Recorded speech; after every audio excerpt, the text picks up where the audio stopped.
computer. We're gonna make it happen. And you know what? Even what you just, it's so funny because actually Detron may not be as unique as you might think. In fact, you know what I'm gonna do?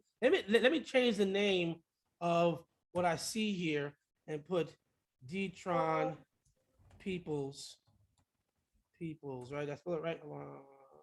Peoples. And are you a CFP? What is it? Any acronyms afterwards? Financial planner? No acronyms. No acronyms. Because I mean, you can No, put. that's okay, because so it's interesting because people always like, why are we having this discussion? We're having this discussion because oftentimes I'm literally inundated with people asking me about what happens after the mediation, what happens after, how they get things back, and that always bugs me out. I'm a Florida Supreme Court certified mediator, certified in family, county, circuit civil cases. I'm a qualified arbitrator a variety of types of cases. I also do a lot of other things. Some things I just do sometimes is as a consultant, sometimes as a conflict management solutions oriented consultant. What I do is I sometimes help couples, help businesses, help people figure out what type of solutions that they might have in their interpersonal issues. So it's not business. I don't do business stuff, although I do, but this is more of a interactive thing, like maybe human resources or maybe project management, in the sense that how do you manage the project within the individuals and the parties of people, and how to make that more beneficial. So even for law firms, I've done this type of conflict solution oriented solutions consulting for law firms that were merging. So there's always something. But one thing that always bothered me that I don't have a better understanding of is the aftermath of divorce. I've been through it myself personally, had to rebuild, build, and I don't think I do a good enough job for it in myself. But also, although I cannot offer those services as a mediator, as I'm mediating, only supposed to do one thing, right? And I can't advise them what to do or where to go, because that's an ethical violation as well. I want to know, what can they do?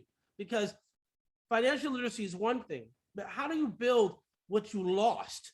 Sometimes people, I'm doing mediations where people are they're losing $200,000 or $300,000 within an 8 months to a year and a half process called divorce, and now they're starting from zero, or all they're starting with is just that 401k, 403, or SEP, or some kind of financial vehicle that they have the ability to maybe borrow from or invest in. But what happens? So you and I met a while ago. We do a lot of boxing together, and you inspire me to be better in that respect. But I also know I've been watching you on your Instagram, and you constantly have the very best things to say, short and concise, unlike me, on how you can change the mindset, focus on finances, focus on other things. So I want you to talk to me about what people can learn from rebuilding the aftermath of a divorce, or going through, changing household stuff, and the myth and reality. What's the myth versus the reality on getting yourself back?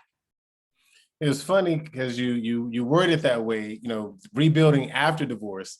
And so I was thinking about, just that, because you gave me that before, like, I don't know what questions you might have. Everything is sort of unscripted. We're just going with it, open conversation.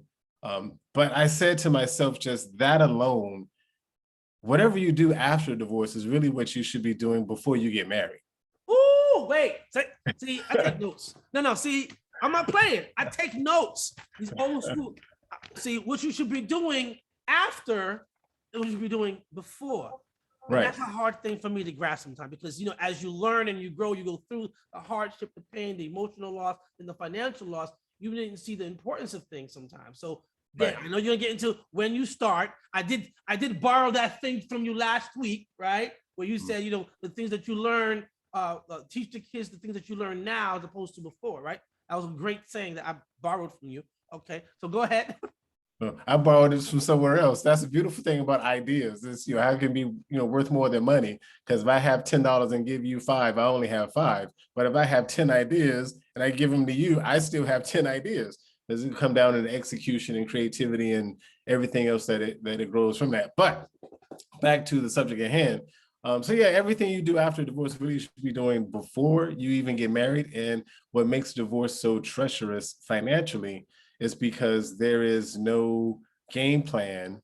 And a lot of times, prior to getting married and through the course of the marriage, which could lead to part of the reason why people get divorced in the first place, because, they don't have a direct plan for what they're trying to accomplish.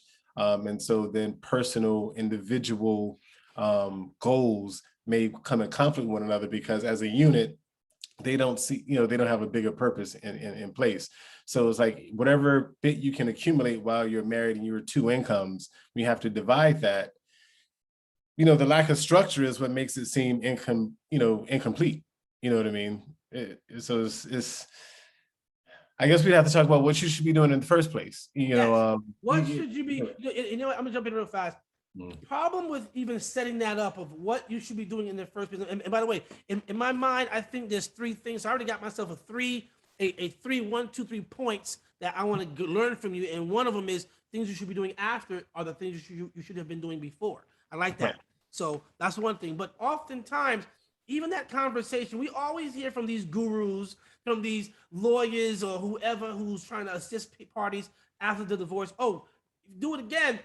Sit down. Go through your finances. Sometimes that's hard to do.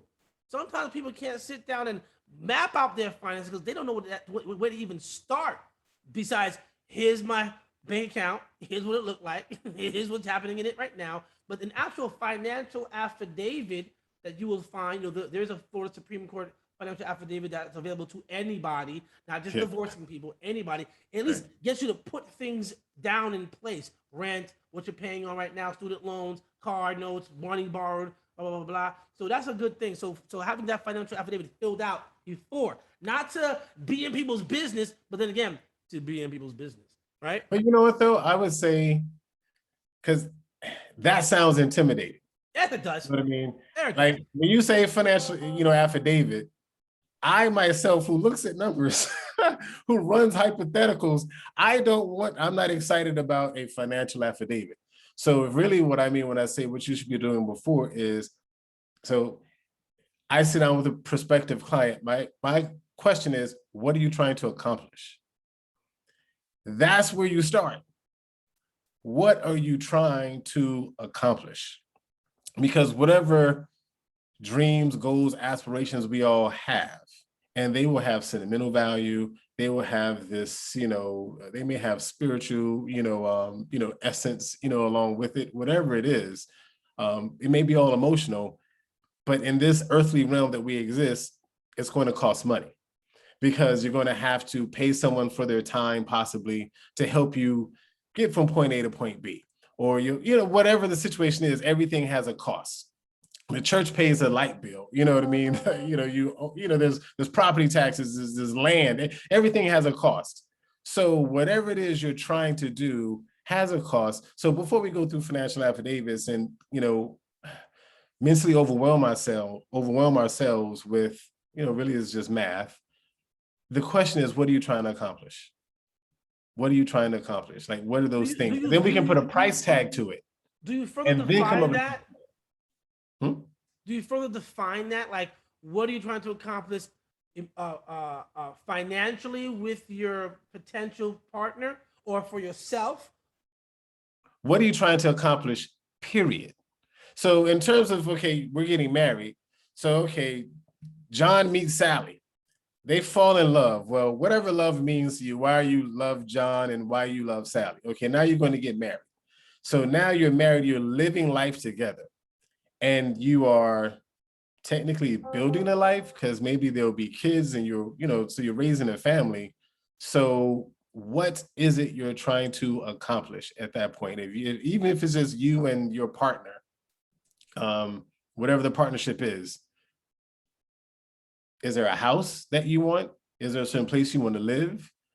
Your lifestyle, whether that lifestyle consists of going out on a 50-foot, vessel, in the intercoastal every weekend, or being able to supply school supplies or medical supplies to your favorite charity, or give to whomever you want to give.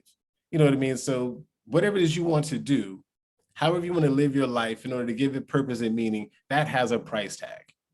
So identifying exactly what it is for you as an individual, and then yes, as a couple, where we're trying to go, here's the price tag. Now we can talk about, okay, well, how much it costs to get there. And then we can explore, okay, the different vehicles that exist that'll help you get there. So hold on. I'm gonna try to divide this in two different parts. Then it's gonna be, because again, you already messed me up with the first thing you said. I don't want to be here for 5 hours, although we can be. Trust me, I can do it for 5 hours. I want to focus on aftermath, myth, and reality. But you hit this so it's so important what you're saying right now. I want to go down that rabbit hole. Before again, the things you want to do after the breakup, after the divorce, after the separation of finances and funds is the things you should have been doing before. That is killing me right now, because that's a very hard question to have, very hard conversation. Even what you just stated. What are you trying to accomplish? I've been told that question before. Sometimes I've asked people in a divorce or in a Stanley, we might get separated. You're not a counselor, but you're a good guy. We know you, so can you help us out? Okay, cool. What are you trying to accomplish before you jump into that marriage, or what are you trying to accomplish personally? And there's different categories of those things. What you see, so I might say, where do you see yourself? What are you trying to accomplish in the next 3 years, in the next 6 months, the next 5 years, the next 20 years? What do you want it to look like? So maybe that's how I'm receiving what you're saying, because that right there is difficult to do. It's not an easy conversation to have, and people, depending on their past and their age, their culture sometimes aren't so open. They're very secretive, or very like, shoot, it's only been 1.5 years, 2 years. We might be married, but now you want me to let you in all the way financially too, to see how much money I don't have or how much money I do have. Well, see, here's the beautiful thing. If we're tackling what it is you're trying to accomplish, the only money we're discussing is the price tag of that goal. We haven't talked about what's in your bank account at all. We haven't talked about what your income is, what you do for a living, really, what your salary is, any bonuses, any side gigs, any entrepreneurial interest. It's just a matter of you understanding what is the cost for what it is you're saying you want. And now at that point, if you're serious about getting from point A to point B, then you will have to expose a little bit of where you are. But honestly, depending on the conversation we're having about, what it is you want, you'll get a good idea of whether I actually have your best interest at heart, or actually if I'm trying to help you. You know what I mean? Wait. Who's trying to help you? The partner. Yeah, the partner, or, so I'm thinking in terms of, like, my mind is in two different places, because they're both true under both circumstances. So if it's two partners who are getting married, here's what I want, here's what you say you want, here's what it costs. And either we're going to find out that we're on the same accord about hitting these things and we're evenly yoked, or not. That ain't possible. You know what? And I've been hearing that a lot the last couple of months, if not years, because I am a religious person, right? And I always hear equally yoked. It's almost right now, nowadays, you can be equally yoked in a lot of categories of your life. But when it comes to this, again, remember, I'm gonna go back to this. I'm very good at creating titles and going back to the tones. Essence, myths versus realities.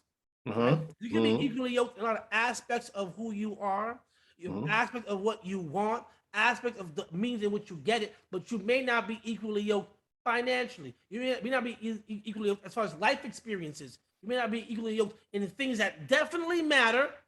When you're trying to say cohabitating with someone, and I'm trying to talk about real life here, real life cohabitation, not this in between,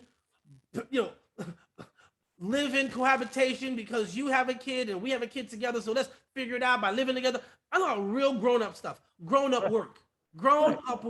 Man loves woman, woman loves man, respect each other, equally yoked is an idea. What do I bring to the table? It may not be finances, but my potential's there. It might be something else, organization or something else. So I like that word equally yoked, but I always now have learned I'm going to further define it for people. But remember, we're talking about yoked as far as the goal.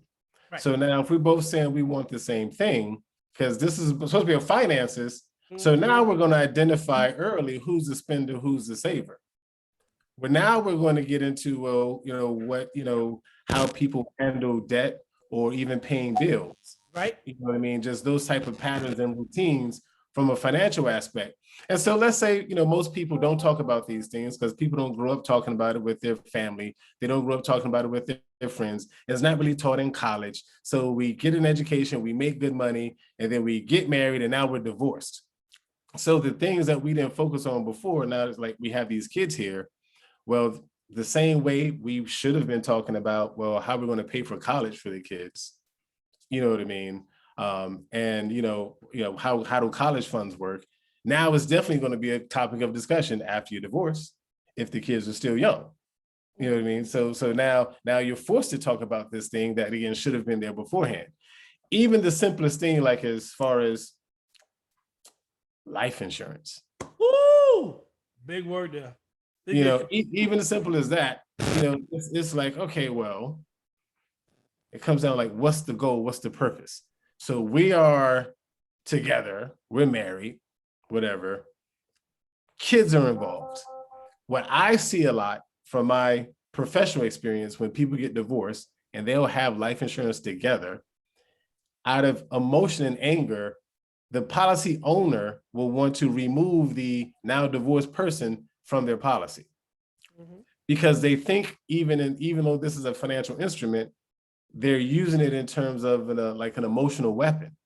Whereas, although in my personal experience, the judge may want to decree as a part of the divorce, or the attorneys may work it out part of the divorce, that one of the persons, maintain a life insurance policy and carry it. I think the person that makes the least amount of money in the divorce should volunteer to go ahead and have a policy and have the other person agree to be on that policy as a part of it. Because the person that is the least financially strong has to make sure, especially if there are minors involved, that if now something happens to the other parent, now that they're divorced, they have adequate support to continue raising those kids and send them off to college and do things like that. So usually it is, everyone thinks the breadwinner is usually the man, which the husband or the father, which has changed, by the way. That has changed greatly. Trust me, I've seen plenty of women, and I as a neutral, I'm very respectful to the process of them separating their lives now. So I'm very neutral with it, and I'm very impartial. But it's interesting to me when they come down to this thing called child support, or this thing called equitable distribution, and now we're talking about all types of finances, such as retirement accounts that he may have, but she may have too.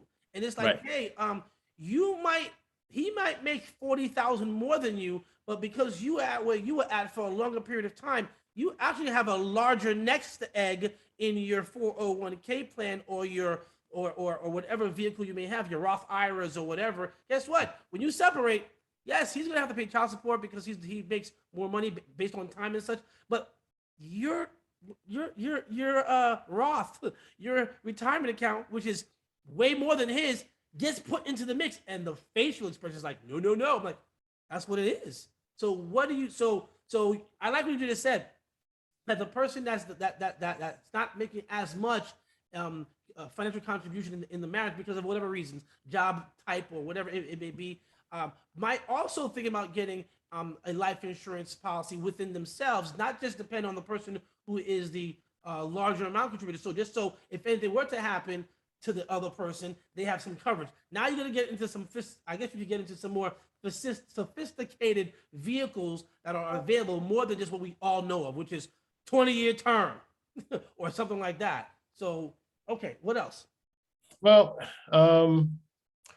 did you want to dive down that rabbit hole as far as not yet. Right now, we're still on this idea of things that you need to be doing after the divorce or after the separation versus things you should have been doing before. The one thing we didn't mention is the mindset. Sometimes the cultural mindset, or your relationship with money. I know sometimes there's an understanding or education or a lack thereof of of a relationship with money. What does money mean to you? Right. I've gone down Right. that route one time to figure out what's my ideas of money. Am I working for a paycheck, or am I let my paycheck work for me? How my family raised me to understand the value of finances, the value of money, and like most Caribbeans, they is put it in the mattress, or you're gonna be an entrepreneur, own businesses. There was none of that financial literacy taught the way it really should be, the way we know right now, right? So Right. can you go down that real quick before we jump onto this myth and reality of happening Right. aftermath?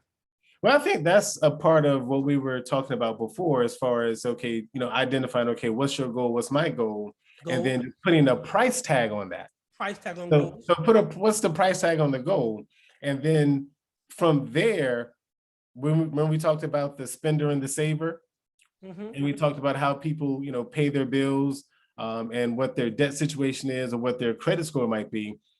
If the goals were discussed and the price tag were put on that first, it will force that conversation, maybe not all at once, but different aspects of it, so they can learn each other.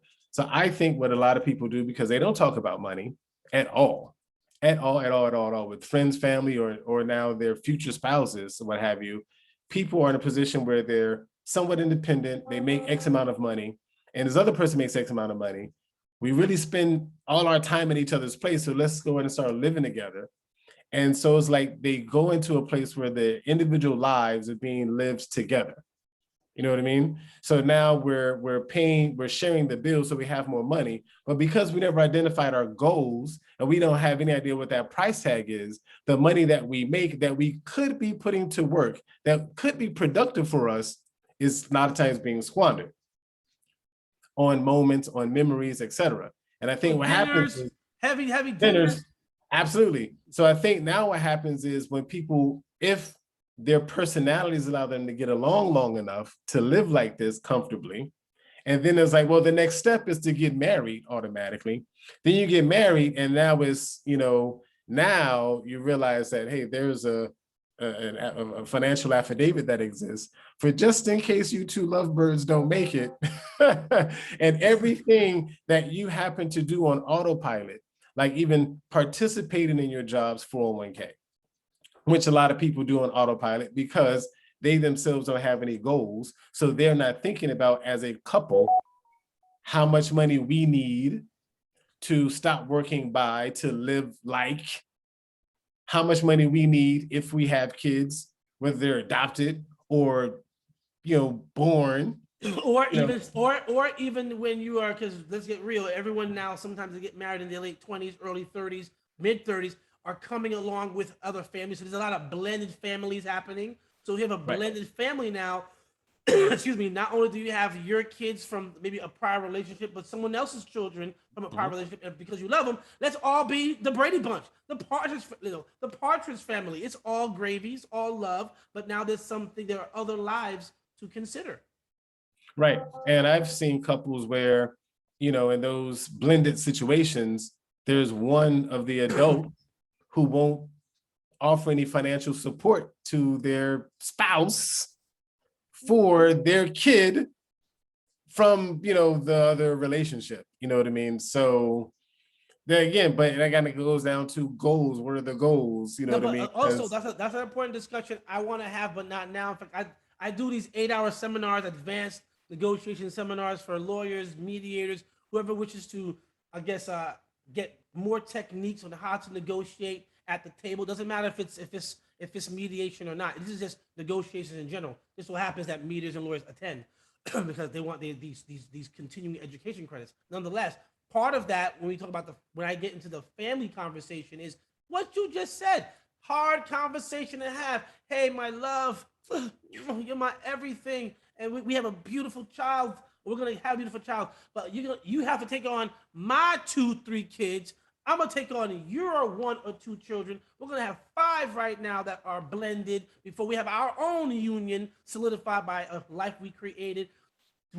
How do you have those goals? Because oftentimes, if there is another biological parent that's contributing, it does and can change your level of contribution to certain things, like camps, like daycare, like educational funds for the kids, financial vehicles, right? So that does need to play out. And though we're not gonna get into that part of the dynamics, all right, we will do that again.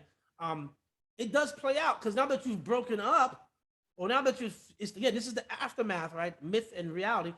How do you break that up? How do you dictate that sometimes? Sometimes it's not just whoop, cut off. It's not that easy. Well, I think that because most people create these vehicles or these accounts, often with no strategy, real guidance, and most times sort of just happen into it. When the divorce happens, it gets real nasty because maybe one person has something going on and the other person doesn't, and they recognize it's an opportunity to take. However, if we went You weren't with me shooting at the gym. You weren't with me shooting at the gym. Right. Exactly. However, if we went back to a place where, okay, so now you're forced to deal with it in a divorce because the state is going to deal with it in the divorce. Thank you. The state sometimes, So, and that's part of the education of the myth. The myth part of, I'm glad you got to it before I did. The myth is not she's trying to hurt me. He's trying to hurt me. If he can't hurt me emotionally because I already left him or I left her, I'm gonna get him where it really hurts, in the pocketbook.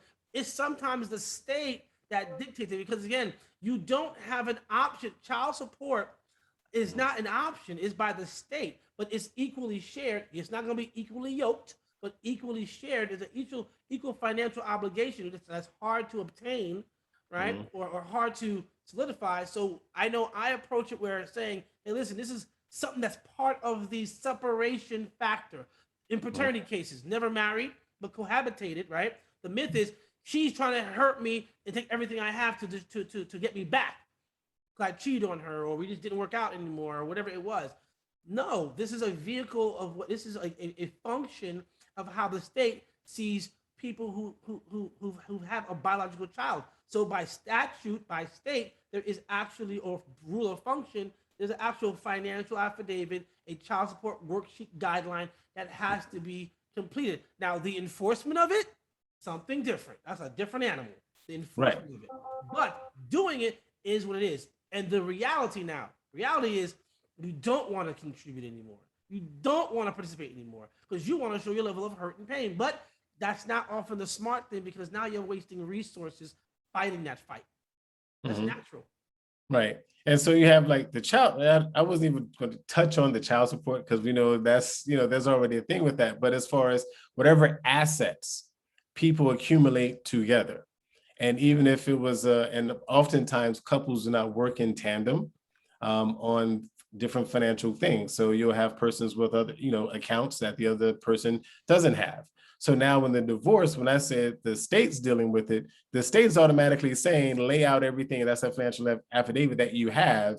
And now because you were married, and these accounts were open during the course of the marriage, it's a marital asset. And now here's an opportunity for a person who doesn't have anything to, enforce their right to half, what have you.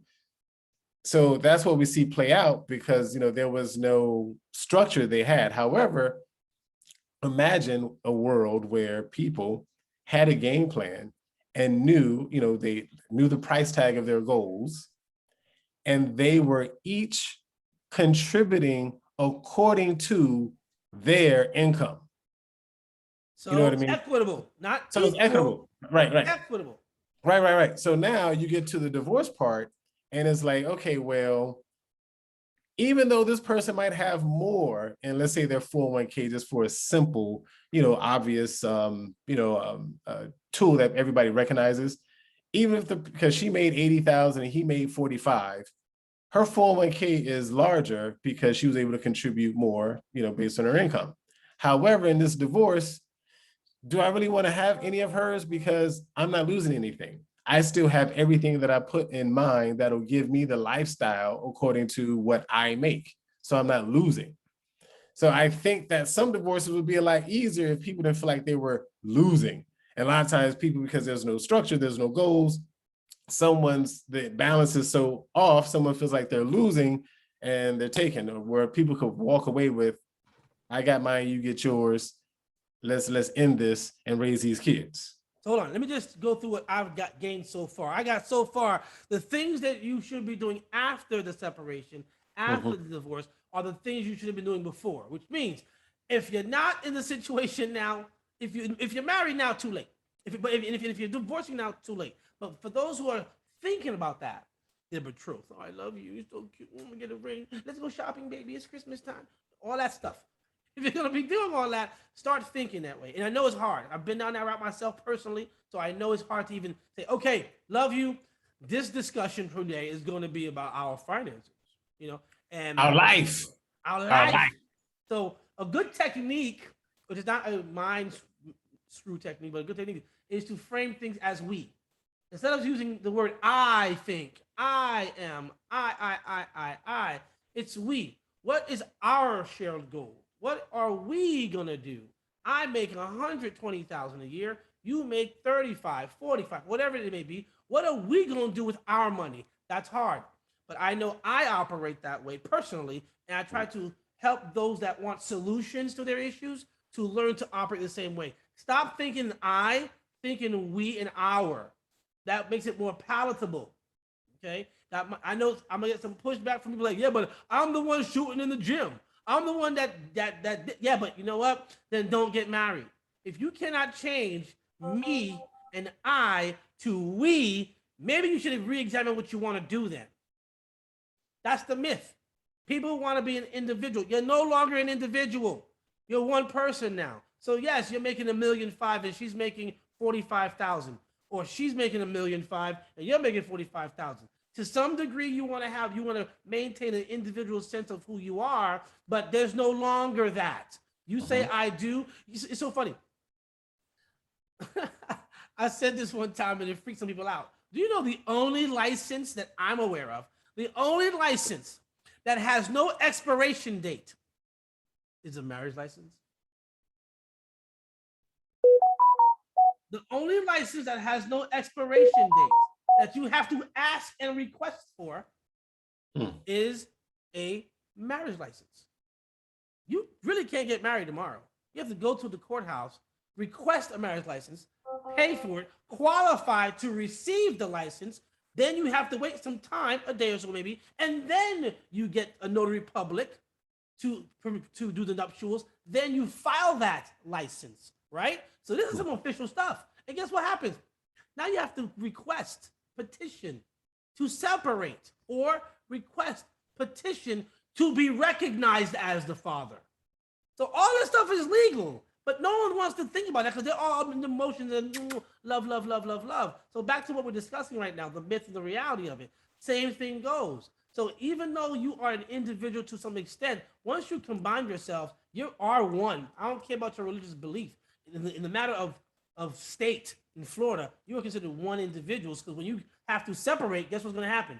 All of that comes into play, right? So like you said, what I learned from you today already was the things you should be doing after the divorce or as you're divorcing are the things you should be doing before. And if you're too late to that party and you're already there, it's not too late to have those lessons from number 2 from you, D-Tron, Mr. Peebles. What do you want? What do you see yourself? Your goals. I'm gonna say 3-year goals, 5-year goals. What are those goals, and what are the plans to get those goals? What are your financial goals? Where do you see us, baby? Where do you see us? How are we gonna do this? We're not equally yoked financially, but we may be equally yoked in desire for the same goal. So therefore, we're gonna do my lesson number 3 from you. Be equitable with it. In our pot is $100,000. Simple numbers. I'm contributing $60,000. You're contributing 40, because that's how much we make, off rip, off jump. So therefore, I'm going to be responsible of 60% of that. You're going to be responsible for 40%. So let's do that. Our income, I'll take that chunk. You'll take that chunk. It will contribute to our big pot in our pie in the sky $1 million house, or a vacation fund or something, or some kind of retirement vehicle. Let's do 60% of this and I do 40%, whatever makes sense equitably, not 50-50 equally, but equitably, to get us to that promise. Okay. Now that's the third thing I learned from you right now. Now, how do I apply that to now that this is about the myth and reality of divorcing aftermath. financial literacy and stuff like that. What happens now? What can I do with that? Where can I put that? You know what I would love to hear you add and, make a part of those three things Mm-hmm.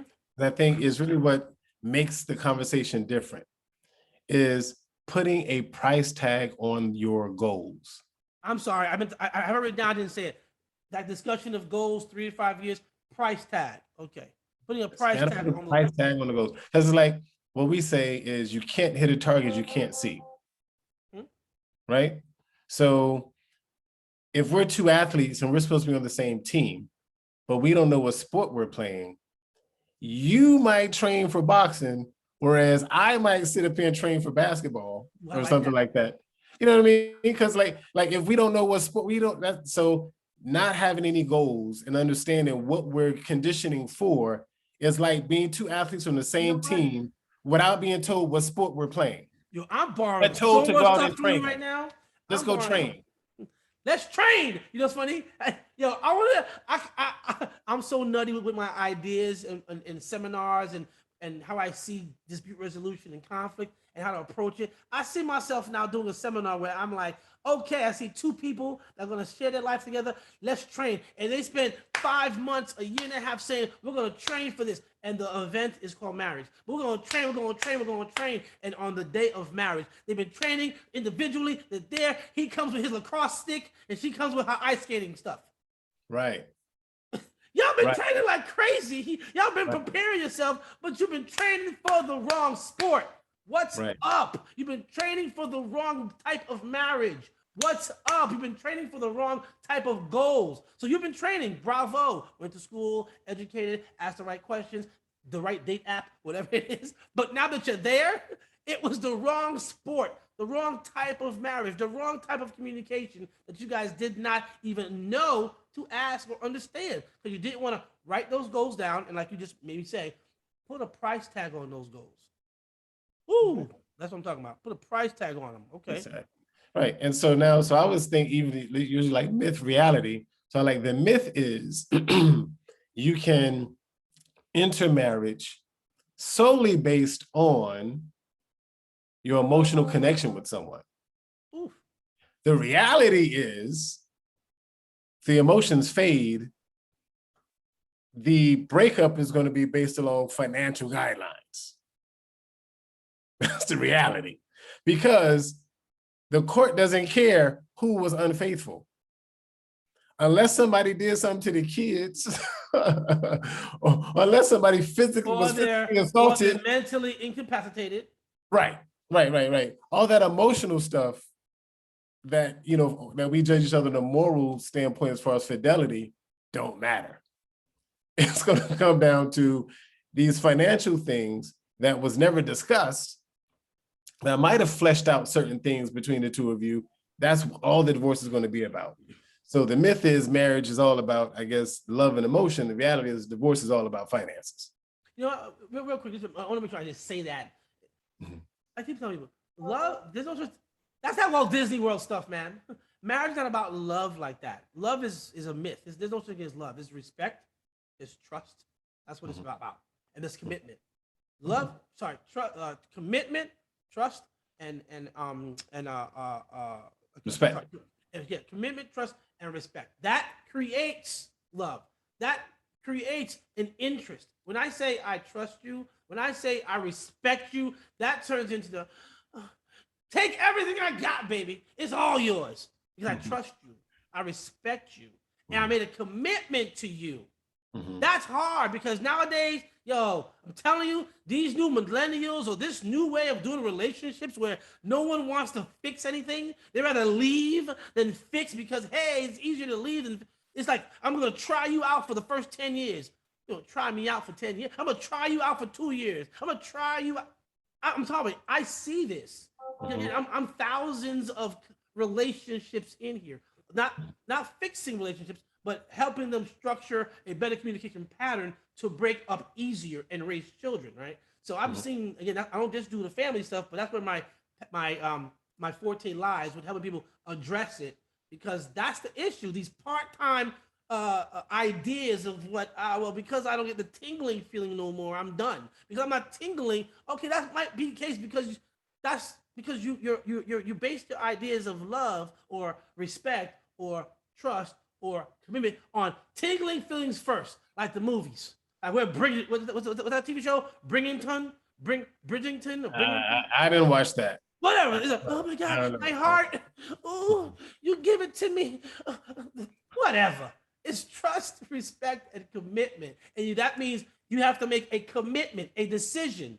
Then you take the actions. Then you get all that other stuff, the feeling, all that other things. People have it backwards. So getting back to this myth and this reality, like you just pointed out, the myth of thinking that it's an emotional connection that's gonna stay, which is important, okay? But maybe it's not the emotional connection like this Walt Disney butterfly love stuff, which people can still have for 50 years. I'm not saying that that's not possible, but it's based on some reality of trusting, of commitment, of respecting the person. And that's how I see a lot of things get lost. The reality of the loss of respect, the reality of the loss of trust, the reality of the loss of true commitment.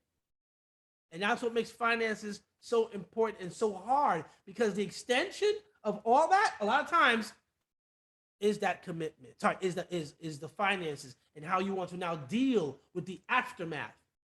Right. Well, I was just going to say that I think that the trust, that commitment and respect, I think is given and totally emphasized on the interpersonal part of the people. None of that is really ever applied to the financial, aspect, because they don't discuss a goal and they don't have a price tag for that goal. You love that price tag goal stuff. Right. It's a price tag. You know what I mean? There's a price tag for it. So this is how much it is. And so we never discuss that. So we cannot build our trust towards one another to handle those other aspects in life that are required to accomplish things. When you and your spouse decide that you're going to get a house, or you want to save for it, and then you say that's what you want to do, but the other person keeps spending money. Are you mad? But why are you really mad? Why are you mad? Are you mad because you want to buy a house that bad? Or are you mad because you feel like this person is sabotaging your goals? Are you mad because you feel like they're destructive? And now you're putting this pattern in other aspects where there's little stress and turmoil. You see what I'm saying? So there's nothing often beyond that interpersonal, every day to day. You're the most important, you're my favorite human right now. So I'm going to trust and commit to you and respect you as my favorite human. I'm your favorite human. But what are we going to do together to build trust towards, okay, like being able to actually accomplish some things, being able to make the right decision, being able to sacrifice, being able to make the right call, being able to present an investment, present an opportunity. There's no love and trust in those areas, in those aspects. So I think people sort of, that's why you say, to get to the stadium, realize it was this different sport. Because I see a couple today where one of the persons has a good sum of money, right? But the other person, based on culture, is trying to be the leader in the house when it comes to money. However, they're the ones who had high debt and have a spending problem. So I just have to sit back and watch this other person's assets deteriorate and see that it's going to places where it's just going to be gone. So let me ask you a question now. We have to wrap up real soon. But where do they put their money? How can okay, we got the things you're doing now that you're in that separation mode, leaving mode, whatever it is, the things you should have been doing before. Well, it's happening. They didn't do it. So what happens now? They get divorced, money gets cut in half, the house is gone, or if they didn't have the house, they rented, they're starting from scratch all over again. It's day one. It's Monday, day one. Okay. The judge signed and inked that divorce document or that separation paternity document, whatever it is, on day one. What should they do and how should they do it? What should they be looking at? All right. Bitcoin, what? No. So the blueprint is the blueprint. You know what I mean? It's not about a product, it's about a strategy. So whether it's before or after, if there are kids involved, especially, then life insurance is like the basic ground level. Something happens to the other person and their kids around, you need financial support. Period, point blank. Or if something happens to you, you need to make sure that you can leave behind for your kids what you want them to have in order for them to continue with their life. Nobody knows when it's going to happen. It's the cheapest money you can buy. So whether it's before or after, that has to be like a foundation. After that, you still want to focus on your personal savings. So to me, wealth is measured in time. So a basic emergency, whether it's before or after, is 3 to 6 months of your expenses. That's just basic ground level stability. So now it doesn't matter whether you're making $120,000 a year or $35,000 a year, because if you make $120,000 a year, you lose your job, but your savings is so sparse, you can't pay mortgage next month, or you don't even have enough money to pay the car insurance and cable, then you're broke. However, if you're making $35,000 a year and you lose your job, but you can pay all of your bills for 6 months without making another dollar, then you have 6 months of wealth. You know what I mean? That's security and stability. That already eliminates so much stress.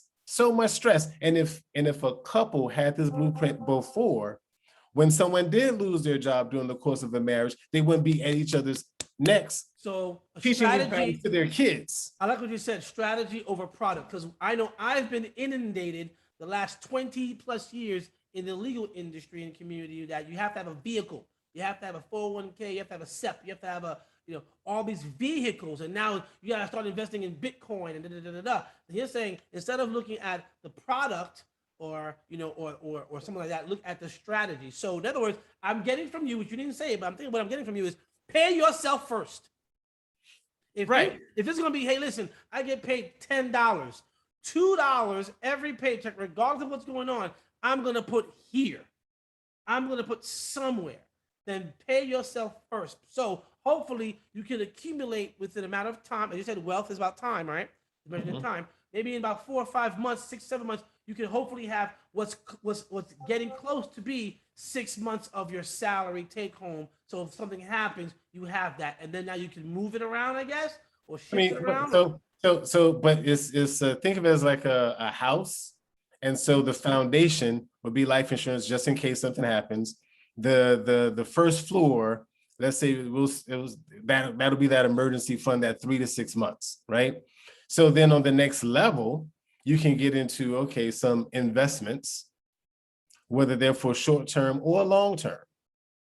And what a person works on is going to depend on their income, how much, what their other obligations are, their bills, and how much money they have available. But as far as understanding, what should I focus on bottom to top? So now we get into investments. So I'm just going to leave it at investments right there, short term and long term, because now when it gets into, if you tell me you have $1,000 a month you have to invest, before I can sit up here and tell you Roth IRA or Bitcoin, my question is, well, what is $1,000 for? When do you want to use it? So you telling me what the goal is tells me as a professional, what vehicles to even suggest to you. Just because you have $1,000, I can't pitch you a vehicle. You know what I mean? Still, what do you want? So then you get into the investments. And then once you're beyond the investments, if there are kids involved, then you can talk about college savings funds. But let me ask you, what if someone is working not check to check, but only has a couple of dollars after things are paid in a month? Because again, there's some people I know that are professionals. They have degrees. They make decent income. Decent. What I'm trying to say, decent is 60 or above, or 80 and above. Or I know people that are in between the 17,000 to 40,000 range. I know people that are there too. So what can those people who are now separating do? Because they're not check to check. Bills are getting paid, but they don't have $1,000. They may only have 50 or 100. Are you saying work on that 50 and 100 anyway, instead of spending 50 for yourself, put 25 away? So you definitely want to put something away. However, if the budget is that tight, in addition to, here's the game plan, now we have to do a little Xray for, really everybody needs a little Xray, because is there some money that you're spending that you could be better suited for you elsewhere? For example, if I give you a budget worksheet, like you said, the state has a financial affidavit that you can look up on your own and use it as a blueprint to sit up here and figure out, okay, just how to categorize your expenses. Well, let's look and see where your money's going. So if I give you a budget worksheet and you show, and I see where there's $500 a month going out between cable and your cell phone bill. Okay. All right. So I'm not going to tell you which one to cut. You know what I mean? Cable bill. You know what I mean? Free. You know what I mean? Now I may tell you, from D-Tron Peoples to you that, well, I pay $15 a month to stream live cable and everything. You know what I mean? And if you ask me, well, where do you do that at? Then, you know what I mean? And if that happens to save you $235, well, okay, well, if you happen to now take the $235 plus the 50 you already had, oh, look at this. If you just invest this part in 10 years, it could be worth this.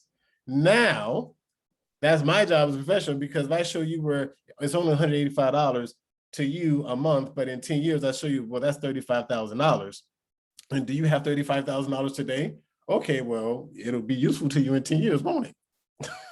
That is a year's pay then if you're between that $17,000 and $40,000 a year. So again, the numbers don't have to be hundreds of thousands to be big. If you're a person making median income $40,000, $45,000 a year, but you're able to accumulate a year's worth of your salary outside of your 401k, you're wealthier than most people you interact with. That's for sure. That's for sure. I know people that are rolling around in real nice stuff, and that $40 to fill up that gas tank is a little bit tough on the way to the happy hour. You know Right. So Right. Exactly. So, and you know who you are if you're using credit cards to pay for things because you don't have all the money at the moment. So now it doesn't matter how much money you make. Now it's what's your spending pattern and the lifestyle you choose. Again, where you overpaying in certain areas. You know what I mean? So that person may have to go through that budget worksheet in addition to, but as far as an investment goes, you can invest with as little as $50 a month. Now, again, will that make someone retire? No. However, it's better than just sitting in the bank account and then getting spent on God knows what, because at least a couple years down the line, if something happens. So the analogy, I was going to say this real quick there, because I think it is, people catch this. So the analogy I give is you're trying to build your financial house. Life is a big bad wolf. When it comes to huff and puff and blow your house down, is your house made out of straw, sticks, or bricks? How much wind can you withstand?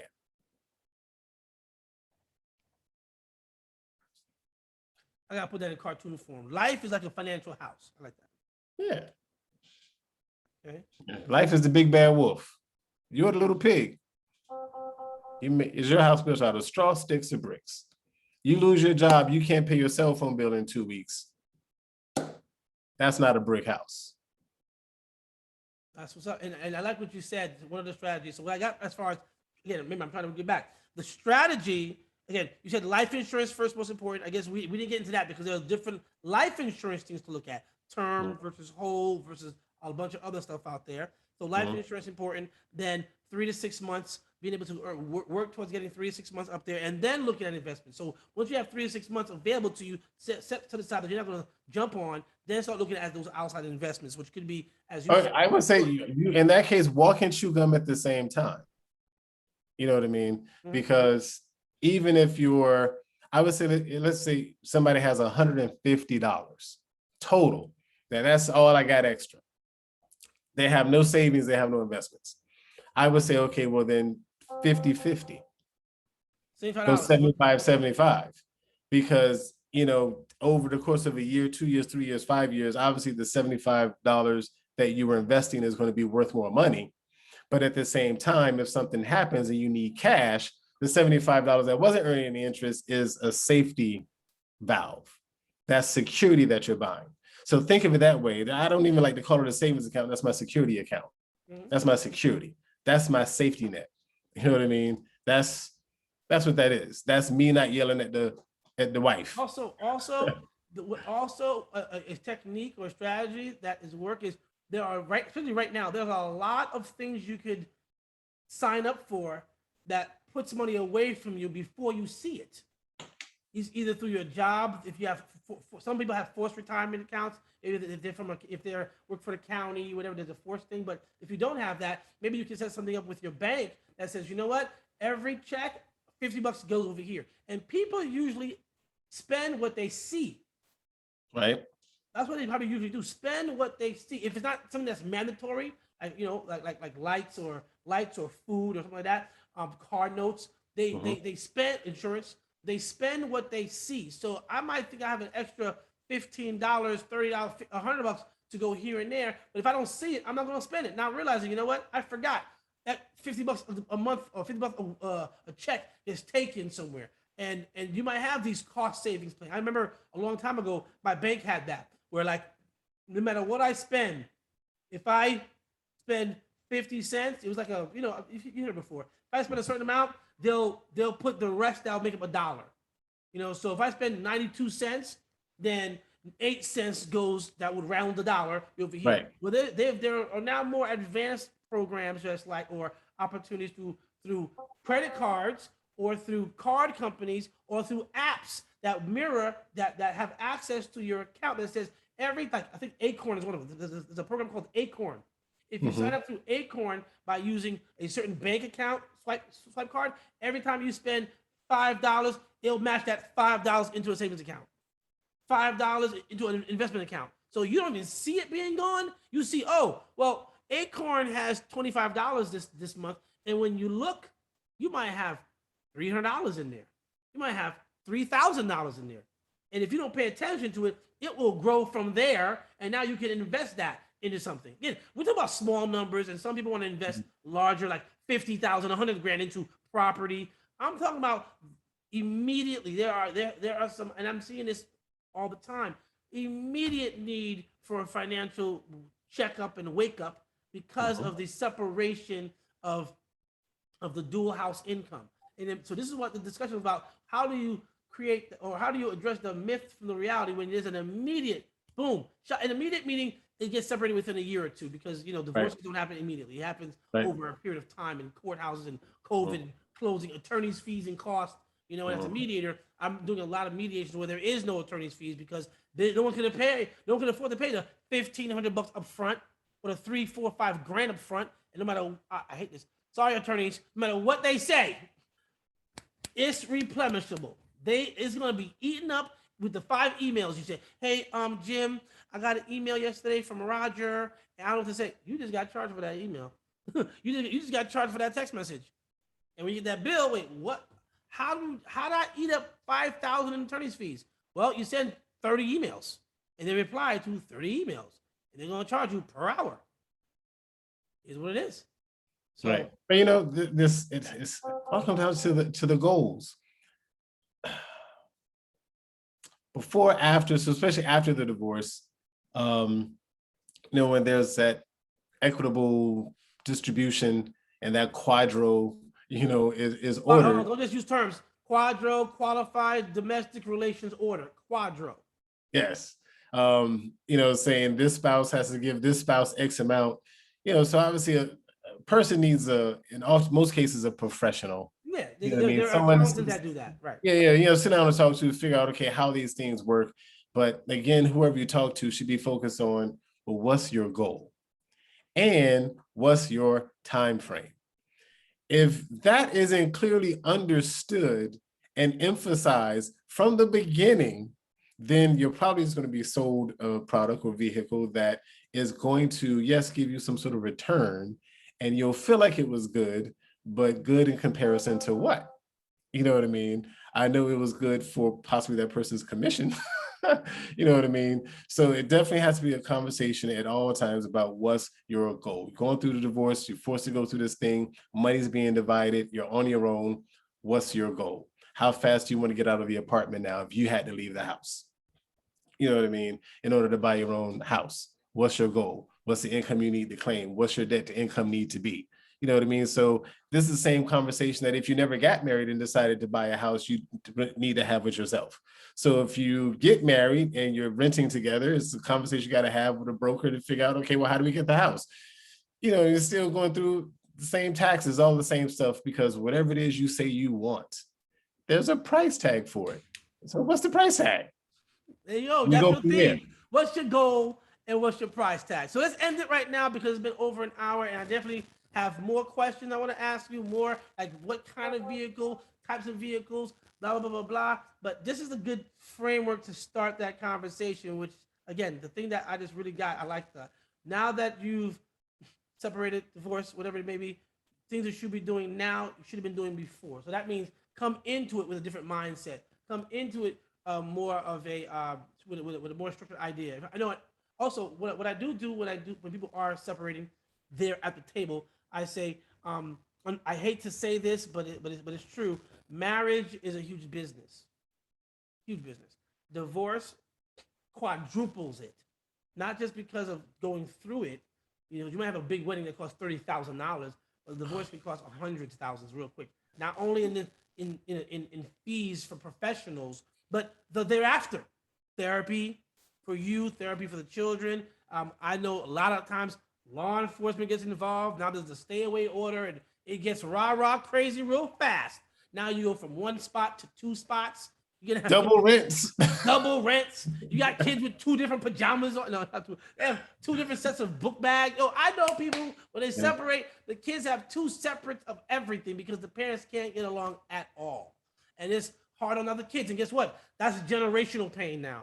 Now you've created generational pain. So what I try to do to people is say, hey, listen, separating, it's going to be hard. I know, trust me, been through it myself. It's hard. But how can you make successful subsidiaries, your children, right? How can you make them successful in their businesses, their relationships? Because they're going to be possibly also in a marriage situation one day or in a cohabitation situation.